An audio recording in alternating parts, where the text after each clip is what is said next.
Les sénateurs agissent.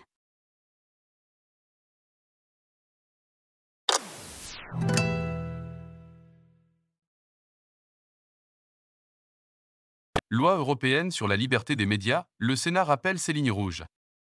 Réunie le 14 décembre 2023, la Commission des Affaires européennes a rappelé son soutien à l'objectif de la proposition de règlement européen sur la liberté des médias visant à renforcer la liberté et l'indépendance des médias et protéger les journalistes, tout en rappelant les lignes rouges du Sénat.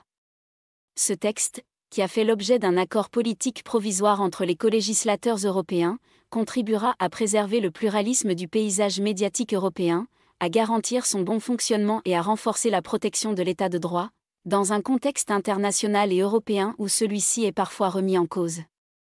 Le Sénat n'est pas étranger à son élaboration, puisque les institutions européennes ont tenu compte de son avis motivé du 11 décembre 2022, appelant au respect du principe de subsidiarité. Le Sénat avait alors appelé la Commission européenne à revoir sa copie pour respecter les cadres nationaux de régulation. Il est en effet indispensable qu'une harmonisation législative européenne laisse toute latitude aux États membres de maintenir des normes plus élevées et de continuer à développer leur propre réglementation des médias. En France, il existe déjà deux grandes lois républicaines très solides, la loi du 29 juillet 1881 sur la liberté de la presse et la loi du 29 septembre 1986 sur la liberté de communication audiovisuelle. Concernant l'article 4, sur la protection des journalistes et de leurs sources, la Commission des Affaires européennes a appelé, là aussi, au respect des principes de subsidiarité et de proportionnalité.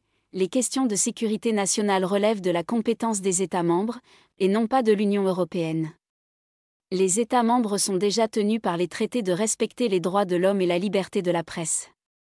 Sur le financement du service public, le Parlement européen a également suivi les préoccupations du Sénat sur la nécessité d'un financement non seulement stable et suffisant, mais aussi et surtout prévisible, transparent, indépendant, impartial et pérenne. La Commission des Affaires européennes restera vigilante sur le texte définitivement adopté par l'Union européenne. Pour en savoir plus, consultez le site internet du Sénat.